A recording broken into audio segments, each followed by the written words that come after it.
घर के अंदर और घर के बाहर सर्वगुण संपन्न जेठानी का पहनावा। सुबह का समय है। रोज की तरह सरिता सुबह उठती है, नहा धोकर साड़ी पहनती है और सिर पर पल्लू लेकर मंदिर में जाती है। आरती करने के बाद वो घर की साफ सफाई करती है, फिर रसोई में जाकर चाय बनाती है और अपने सास ससुर को लाकर देती है और कहती है, माँ जी आप चाय पी लीजिए और मुझे बता दीजिए कि आज खाने में क्या बनाऊं, मैं सब तैयार कर लूंगी। सरिता बहू, आज दोपहर तक रीना भी घर आने वाली है, तो खाने में दाल चावल के साथ आलू गोभी की सब्जी बना लेना, थोड़ी पूरियां भी सेक लेना, और हाँ, अभी गाजर का सीजन है तो मीठे में गाजर का हलवा बनाना मत भूलना। अरे माँ जी, रीना आ रही है, ये तो बहुत अच्छी बात है, आप चिंता मत कीजिए, मैं सब कुछ बना लूंगी। सरिता रसोई में चली जाती है। इधर उसकी सास अपने पति से कहती है, देख रहे हैं जी, हमारी बहू कितनी गुणी और संस्कारी है। मोहल्ले में सिर्फ एक ही ऐसी बहू है जिसके सिर से पल्लू नहीं गिरता है। हाँ मालती, ये बात तो तुम सच कहती हो। हम बड़े भाग्यशाली हैं कि हमें सरिता जैसी बहू मिली।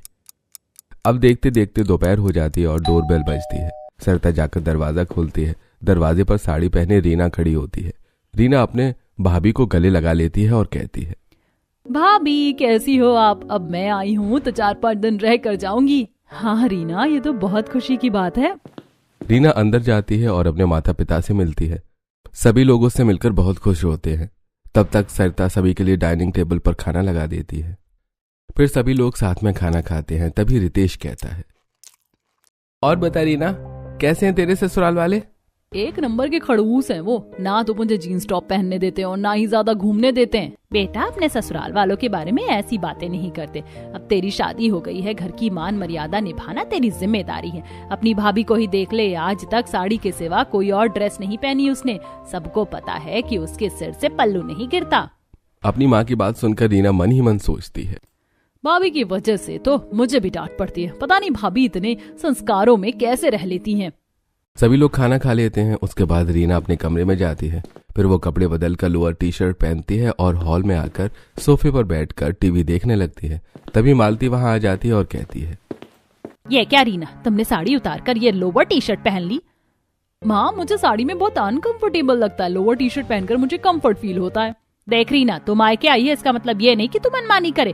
तेरी सास मुझे फोन करके बता रही थी कि तू अपनी ससुराल में भी पार्टी में वन पीस पहन कर गई थी। बेटा, ये सब अच्छी बात नहीं है। अपनी भाभी को ही देख ले, कैसी सर्वगुण संपन्न है। घर में भी उसके सिर से पल्लू नहीं उतरता और बाहर जाती है तो घूंघट करके जाती है। जरा उसी को देख कर कुछ सीख।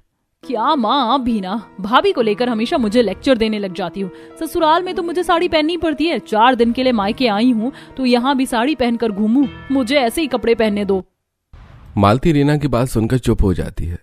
3-4 दिन रहकर रीना अपने घर वापस लौट जाती है और फिर एक दिन शाम को सभी लोग हॉल में बैठे थे। तभी रवि वहां आता है और कहता है, माँ, पिताजी, आप लोगों के लिए खुशखबरी है। मेरा इंटरव्यू क्लियर हो गया है और मेरी जॉब लग गई है। ये तो बहुत खुशी की बात है। सरिता, जल्दी से रसोई से मिठाई ले आओ और सबका मुंह मीठा कराओ। हाँ जी, क्यों नहीं, लेकिन उससे पहले हम भगवान को प्रसाद चढ़ाएंगे। मैं मंदिर में दिया जलाऊंगी और आप लोग भी मेरे साथ चलिए। आखिर हमने देवर जी की जॉब के लिए मंदिर में इतनी प्रार्थना की थी, भगवान ने हमारी सुन ली। हाँ, बहू बिल्कुल ठीक कह रही है। आज शाम को हम सब मंदिर चलेंगे। शाम हो जाती है। सभी लोग मंदिर जाने के लिए तैयार होकर हॉल में खड़े होते हैं। तभी सरिता एक सुंदर सी साड़ी पहनकर, पेट तक घूंघट लेकर, हाथों में आरती की थाली और ताजे फूल लिए आती है। चलिए, मैं तैयार हूँ। सभी लोग सरिता को देखकर बहुत खुश होते हैं और फिर एक साथ मंदिर जाते हैं। मंदिर पहुंचकर सरिता भगवान की पूजा करती है, फूल चढ़ाती है और भोग लगाती है। प्रसाद चढ़ाने के बाद वो सभी का मुंह मीठा कराती है। फिर वो सभी लोग घर लौट जाते हैं। अगले दिन शाम को जब रवि घर आता है तो मालती कुछ लड़कियों की तस्वीरें उसे दिखाते हुए कहती है, आओ रवि बेटा, देखो पंडित जी ने कुछ तस्वीरें भिजवाई हैं, तुम देख लो। इनमें से तुम्हें कौन सी लड़की पसंद है, फिर हम बात आगे बढ़ाएंगे। दरअसल माँ, मैंने आपको बताया नहीं, लेकिन मैं लड़की पसंद कर चुका हूँ। वो मेरे कॉलेज में पढ़ती थी। उसका नाम रोहिणी है। वो बहुत अच्छी लड़की है। अगर आपको ऐतराज ना हो तो मैं उसी से शादी करना चाहता हूँ। बेटा, तेरी पसंद से मुझे कोई ऐतराज नहीं है, बस लड़की मेरी बड़ी बहू की तरह संस्कारी और सुशील होनी चाहिए। माँ, वो भाभी की तरह नहीं है, वो थोड़ी मॉडर्न है, लेकिन मैं उसे समझा दूंगा कि वो भाभी की ही तरह हमारे घर में रहे। मुझे पूरा विश्वास है कि वो समझ जाएगी और कुछ तो भाभी को देखकर भी बदल जाएगी ना। तो ठीक है बेटा, फिर देर किस बात की, हम कल ही उसे देखने चलते हैं। अब अगले दिन घर के सभी लोग रोहिणी को देखने जाते हैं। रोहिणी ने ग्रीन कलर का सलवार सूट पहन रखा था, वो सभी को बहुत पसंद आती है और इस तरह रोहिणी और रवि की शादी पक्की हो जाती है। कुछ दिनों के अंदर ही रोहिणी की रवि से शादी हो जाती है और रोहिणी शादी करके अपने ससुराल आ जाती है। सरिता रोहिणी की आरती उतारती है और कहती है, आइए आइए देवरानी जी, दाहिने पैर से कलश गिराकर गृह प्रवेश कीजिए। रोहिणी कलश गिराकर गृह प्रवेश करती है। गृह प्रवेश के बाद सभी अपने अपने कमरे में जाकर आराम करते हैं। अगले दिन सुबह रोहिणी नहा धोकर तैयार होकर एक सुंदर सा सूट पहनकर अपनी सास के पास आती है। तब मालती कहती है, अरे आओ आओ बहू, मैं तुम्हारा ही इंतजार कर रही थी। आज तुम्हारी मुंह दिखाई की रस्म है। वैसे बहू, तुमने ये सूट क्यों पहना है? मुंह दिखाई की रस्म में तो साड़ी पहननी चाहिए। अपनी जेठानी को ही देख लो, उसने भी अपनी मुंह दिखाई की रस्म में साड़ी पहनी थी, तो तुम भी साड़ी ही पहन कर आ जाओ। सभी औरतें थोड़ी ही देर में आती ही होंगी। जी माँ जी। अब रोहिणी अपने कमरे में जाती है और सूट को चेंज करके साड़ी पहन लेती है। फिर वो अपने बालों को ठीक करते हुए मन में सोचती है, लगता है मेरी जेठानी जी कुछ ज्यादा ही अच्छी और संस्कारी हैं, इसीलिए तो माँ जी चाहती हैं कि मैं उनकी तरह बनूं। शायद मुझे उन्हीं से ही सब कुछ सीखना होगा। थोड़ी देर बाद रोहिणी कमरे से बाहर आती है तो मुंह दिखाई के लिए मोहल्ले की सभी औरतें हॉल में बैठी थी। तभी आशा रोहिणी को देखकर कहती है, आओ आओ रोहिणी बहू, यहाँ बैठो। रोहिणी आकर सभी के बीच में बैठ जाती है। तब आशा उससे कहती है, वैसे मालती, तुम्हारी बड़ी बहू तो हमेशा ही घूंघट डालकर रहती है। हमने तो आज तक उसका चेहरा भी नहीं देखा, लेकिन तुम्हारी छोटी बहू ने तो सर पर पल्ला भी ठीक तरह से नहीं रखा है। अरे अब अभी नई नई आई है ना, तो धीरे धीरे बड़ी बहू को देखकर ये भी सब कुछ सीख जाएगी। हाँ मालती बहन, तुम सच कहती हो। वैसे तुम्हारी बड़ी बहू मोहल्ले की सबसे संस्कारी और अच्छी बहू है। सभी लोगों को सरिता की ऐसी तारीफ करते देखकर रोहिणी मन में सोचती है, भाभी ने सबकी नजर में अपनी छवि इतनी अच्छी बना रखी कि मेरी मुंह दिखाई पर भी लोग उन्हीं की तारीफ कर रहे हैं। थोड़ी देर बाद घूंघट डाले हुए सरिता सभी के लिए चाय और नाश्ता लेकर आती है। सभी लोग चाय नाश्ता करते हैं और फिर सभी औरतें अपने घर लौट जाती हैं। उनके जाने के बाद मालती रोहिणी से कहती है, बहू, आज तुम्हारी पहली रसोई की रस्म है, इसीलिए तुम रसोई में जाकर अपनी पसंद का खाना बना लो और कुछ मीठा भी बना लेना। लेकिन माँ जी, मुझे तो खाने में ज्यादा कुछ बनाना आता नहीं है, बस मैगी और दाल चावल ही बनाने आते हैं। तभी वहां खड़ी सरिता ये सारी बातें सुनकर कहती है, अरे देवरानी जी, क्यों चिंता करती हो? मैं हूँ ना, आप चिंता मत कीजिए, मैं आपको सब कुछ सिखा दूंगी। हाँ हाँ बहू, रोहिणी बहू को ले जाओ और उसे हलवा बनाना सिखा दे। कम से कम आज वो हलवा ही बना कर खिला देगी। अब सरिता रोहिणी को अपने साथ रसोई में ले जाती है और उसे खाना बनाना सिखाने लगती है। तभी रोहिणी के सिर से पल्लू गिर जाता है तो सरिता कहती है, देवरानी जी, आपको एक बात कहूँ, आप बुरा मत मानना। अब तुम बहू हो, सिर पर पल्लू रखना चाहिए। आखिर पल्लू से ही तो बहू के संस्कार दिखाई देते हैं। आप सिर पर पल्लू रखकर खाना बनाइए। ठीक है जेठानी जी, अगर आप कह रही हैं तो मैं सिर ढक लेती हूँ। ऐसा कहकर रोहिणी ने सिर पर पल्लू रख लेती है और वो खाना बनाने लगती है। थोड़ी देर बाद देवरानी जेठानी मिलकर सभी को खाना परोसती हैं। सभी लोग खाना खाने लगते हैं। तब मालती कहती है, बहू, खाना तो बहुत अच्छा बना है। अरे तुम दोनों खड़ी क्यों हो? तुम भी हमारे साथ बैठकर खाना खाओ। दोनों बहुएं भी खाना खाने बैठ जाती हैं और खाना खाने के बाद सरिता और रोहिणी सारे बर्तन इकट्ठा करके रसोई में ले जाती हैं और उन्हें धोकर रख देती हैं। फिर दोनों अपने अपने कमरे में चली जाती हैं। ऐसे रोहिणी की शादी को 1 हफ्ता बीत जाता है। एक दिन सरिता रोहिणी से कहती है, देवरानी जी, काफी सारे कपड़े गंदे हो गए हैं, मैं घर की सफाई कर लेती हूँ, आप वॉशिंग मशीन में कपड़े धो लीजिए। ठीक है जेठानी जी, मैं धो लेती हूँ। अब रोहिणी सारे कपड़े इकट्ठा करके वॉशिंग मशीन में डाल देती है। तभी सरिता वहां आती है और कहती है, देवरानी जी, जब सारे कपड़े धुल जाएं तो आप उन्हें छत पर पहुंचा दीजिएगा। जब तक मैं छत पर पौधों में पानी डाल रही हूँ, फिर हम दोनों मिलकर कपड़े फैला देंगे। ठीक है जेठानी जी, मैं थोड़ी देर में कपड़े लेकर आती हूँ। सरिता वहां से चली जाती है और रोहिणी फिर से कपड़े धोने लगती है। थोड़ी देर बाद रोहिणी कपड़े ले जाकर छत पर फैलाने लगती है। कपड़े फैलाते समय उसके सिर से पल्लू गिर जाता है। तभी पौधों में पानी दे रही सरिता कहती है, अरे देवरानी जी, अपना सिर का पल्लू ठीक कर लीजिए। अगर आप सिर पर पल्लू नहीं रखोगी तो पड़ोसी माँ जी से शिकायत करेंगे। कहेंगे कि बड़ी बहू तो सिर पर पल्लू रखती है और छोटी बहू को देखो, उसमें संस्कार ही नहीं है। जी जेठानी जी। ऐसा कहकर रोहिणी सिर का पल्लू ठीक करती है और मन ही मन सोचती है, जेठानी जी हर समय मुझे सिर पर पल्लू रखने के लिए टोकती रहती हैं। मुझे समझ नहीं आता कि इन्हें हर वक्त मुझसे पल्लू क्यों रखवाना होता है। कपड़े फैलाने के बाद देवरानी जेठानी नीचे आ जाती हैं। अगले दिन सुबह सरिता नहा धोकर पूजा रूम में पूजा कर रही थी, तभी घंटी की आवाज सुनकर मालती बाहर आती है और देखती है कि सरिता पूजा कर चुकी है, लेकिन रोहिणी अब तक सोकर नहीं उठती। सरिता पूजा करके आती है और प्रसाद देते हुए कहती है, देवरानी जी अभी तक नहीं उठी हैं, वरना उन्हें भी प्रसाद दे देती। कोई बात नहीं, मैं रसोई में जाकर आप लोगों के लिए चाय नाश्ता बना देती हूँ। ऐसा कहकर सरिता अपनी सास को प्रसाद देकर रसोई में चली जाती है। तब मालती मन ही मन सोचती है, एक मेरी बड़ी बहू है जो सुबह सुबह उठकर पूजा भी कर लेती है, और एक मेरी छोटी बहू है जो अभी तक सोकर भी नहीं उठी। ऐसे कुछ दिन और बीत जाते हैं। एक दिन मालती सभी से कहती है, सरिता बहू, रोहिणी बहू, आज तुम्हारी बुआ सास का फोन आया था। उनके बेटे की 3 दिनों बाद शादी है और हमें आज शाम को ही उनके घर जाना है। अपना सामान अच्छे से पैक कर लेना, हम शादी के बाद ही वापस आएंगे। चिंता मत कीजिए माँ जी, हम सारी तैयारी अच्छे से कर लेंगे। ऐसा कहकर सरिता और रोहिणी दोनों अपने अपने कमरे में चली जाती हैं और पैकिंग करने लगती हैं। शाम को सभी लोग बुआ जी के घर के लिए निकल जाते हैं। वहां पहुंचकर बुआ जी से मिलते हैं। दोनों बहुएं बुआ जी के पैर छूती हैं। बुआ जी रोहिणी को देखकर कहती हैं, रोहिणी बहू, तुम भी अपनी जेठानी जैसी बनना, कितनी संस्कारी है। देखो कैसे घूंघट डाले रहती है, हमने तो कभी उसके सिर से पल्लू हटते नहीं देखा। जी बुआ जी।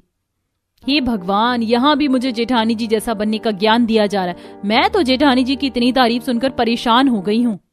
बुआ जी, भाभी तो अच्छी है ही, लेकिन मेरी पत्नी भी बहुत अच्छी है।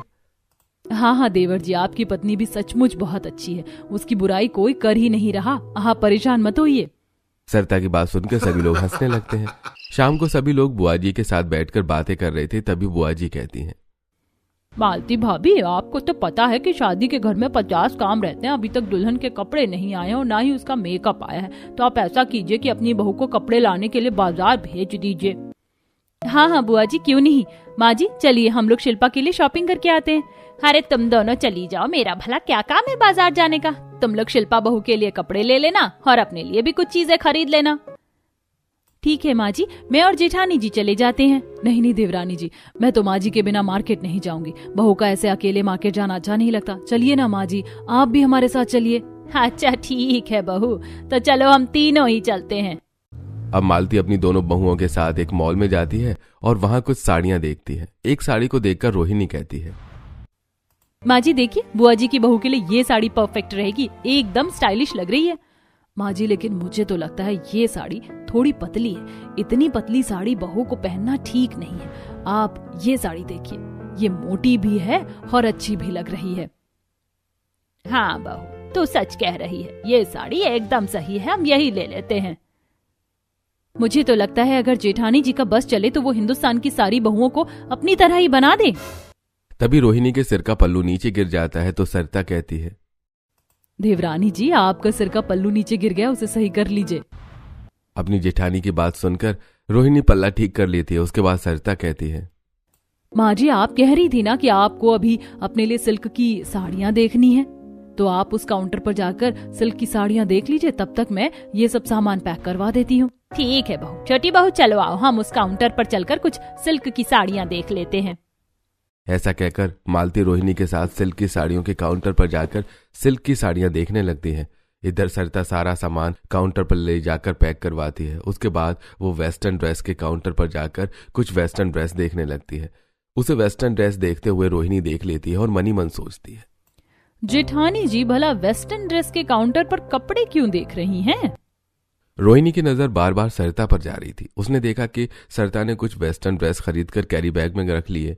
तभी मालती भी अपनी सिलेक्ट की हुई साड़ियां निकलवा लेती है। सभी लोग काउंटर पर आ जाते हैं और कपड़ों की बिलिंग करवा लेते हैं। फिर वापस आने के लिए कार में बैठ जाते हैं। तब रोहिणी देखती है कि सरिता ने बाकी बैग तो नीचे रखे हैं, लेकिन एक बैग वो अपने हाथ में ही रखे हुए है। ये देखकर रोहिणी कहती है, अरे जेठानी जी, आपके हाथ में जो बैग है उसमें क्या, जरा मुझे दिखाइए।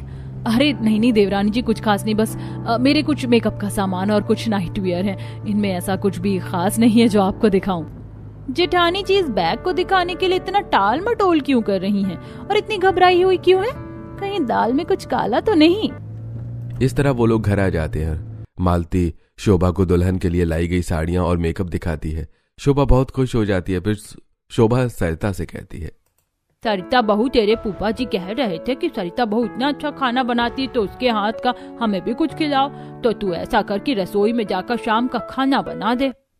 हाँ सरिता, तुम बुआ जी के घर आई हो तो उन्हें थोड़ा आराम दो और जाकर रात का खाना बना लो। हाँ क्यों नहीं, आप लोग चिंता मत कीजिए, मैं रात का खाना बना लेती हूँ और देवरानी जी मेरी मदद कर देंगी। क्यों देवरानी जी? हाँ हाँ क्यों नहीं जेठानी जी, मुझे थोड़ा सा काम है, मैं वो निपटा कर रसोई में आती हूँ, तब तक आप चलिए। ऐसा कहकर रोहिणी अपने कमरे में चली जाती है। थोड़ी देर बाद वो कमरे से बाहर निकलकर झांक कर देखती है कि सरिता रसोई में जाकर खाना बना रही है। तब रोहिणी सबकी नजरों से बचकर चुपचाप सरिता के कमरे में चली जाती है और उसकी अलमारी खोलकर वो बैग निकाल लेती है जो सरिता बाजार से लेकर आई थी। रोहिणी उस बैग को खोलकर देखती है तो उसके होश उड़ जाते हैं, क्योंकि बैग में अलग अलग तरह की वेस्टर्न ड्रेसेस थी। ये देखकर रोहिणी मन में कहती है, अच्छा तो जेठानी जी ने ये सब खरीदा था, इसका मतलब है कि मेरा शक सही था। कहीं ऐसा तो नहीं कि जेठानी जी सबसे छिपकर ये कपड़े पहनती हूँ और ये बात किसी को पता ना हो।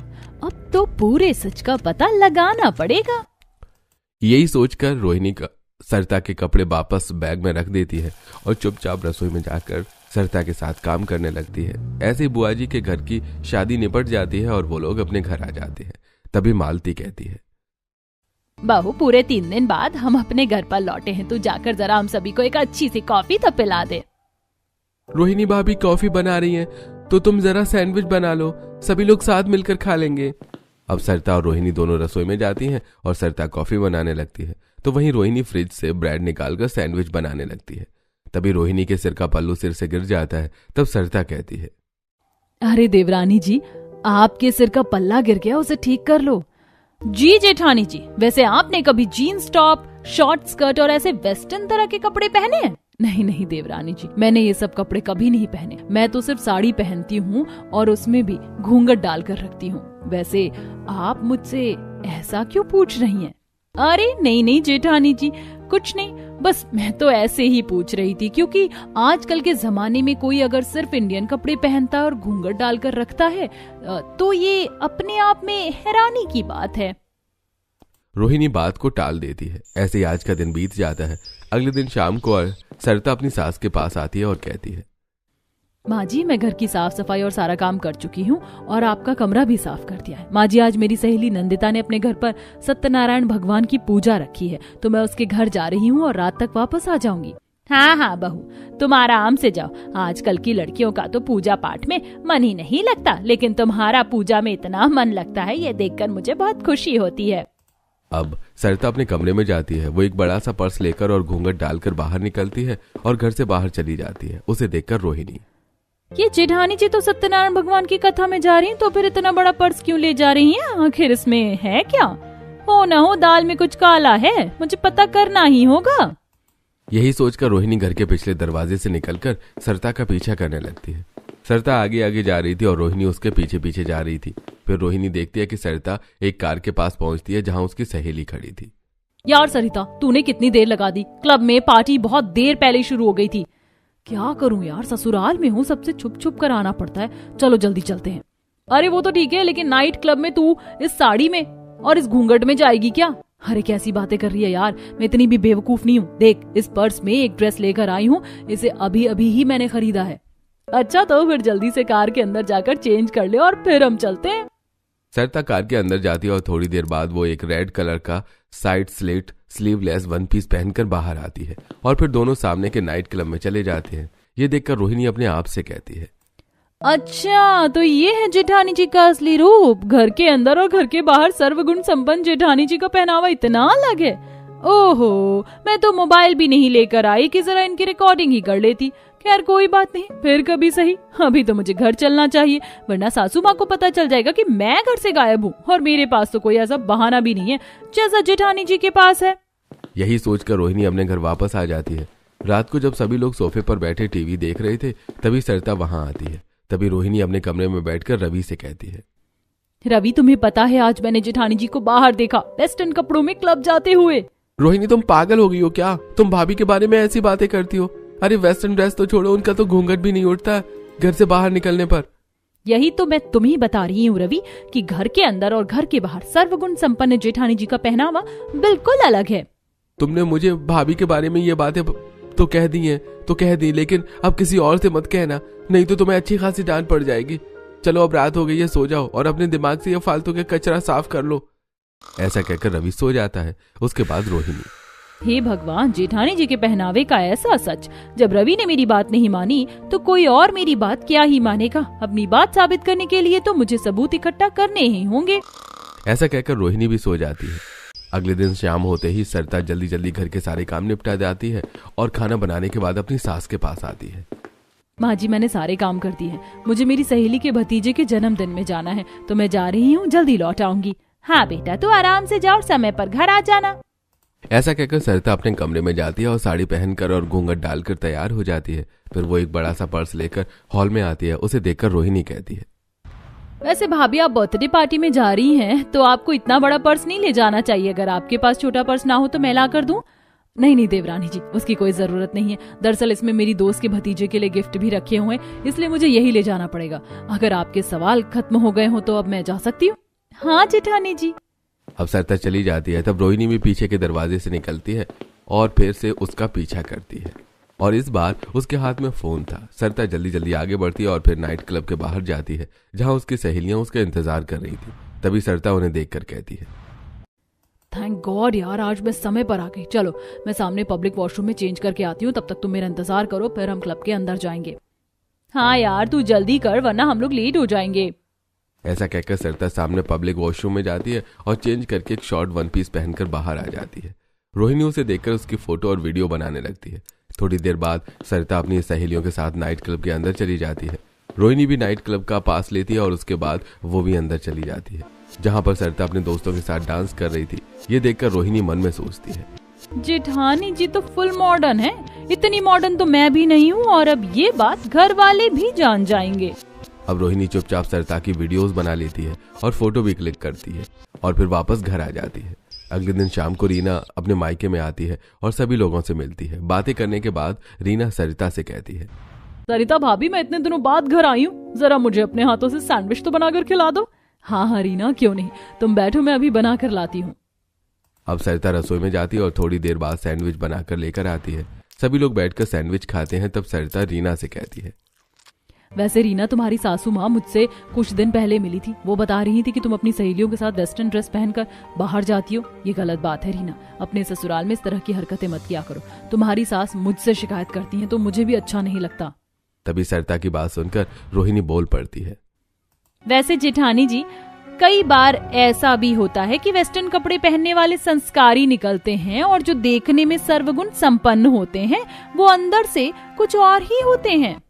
रोहिणी की बात सुनकर सरिता मन ही मन सोचती है, ये रोहिणी आज इस तरह की बातें क्यों कर रही है। खैर मुझे क्या, मेरे बारे में तो रोहिणी सपने में भी पता नहीं कर सकती कि मैं घर में क्या हूँ और बाहर क्या।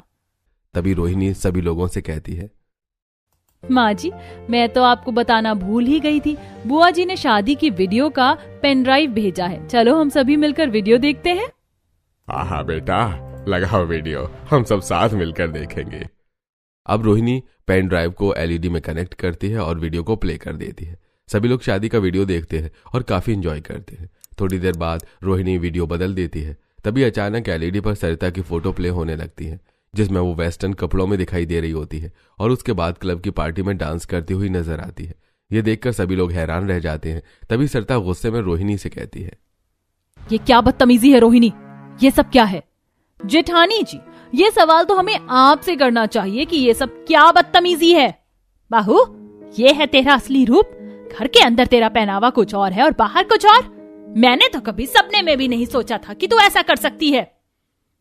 भाभी, आपकी वजह से तो हमें भी डांट पड़ती थी। घर वाले तो छोड़ो, बाहर वाले भी आपका उदाहरण दिया करते थे। आप ऐसा करेंगी ये तो किसी ने कभी सोचा भी नहीं था। एक के बाद एक सभी लोग सरिता को बुरा भला कहने लगते हैं। ये देखकर सरिता रोने लगती है। तब मालती उसे समझाते हुए कहती है, सरिता बहू, तुझे ये सब करने की क्या जरूरत थी। हम तो कभी इतने सख्त थे ही नहीं कि तुझे घूंघट डालने के लिए मजबूर करते। आखिर तूने ये सब क्यों किया। सरिता रोते हुए कहती है, माँ जी, मुझे लगा कि आपको खुश रखने का यही एक तरीका है कि मैं घूंघट डाल कर रखूं। नहीं बेटा, ऐसी कोई बात नहीं है। तुझे मुझसे कहना चाहिए था। अब देख, तूने अपनी एक छोटी सी गलती के लिए सबको दुखी कर दिया। कोई बात नहीं, आज के बाद तुझे जो करना है कर, खुलेआम करना, कभी छुप कर मत करना। ये सुनकर मालती बहुत खुश हो जाती है। फिर सभी लोग सरिता को माफ कर देते हैं और इस तरह देवरानी जेठानी मिलजुल कर खुशी खुशी रहने लगती है।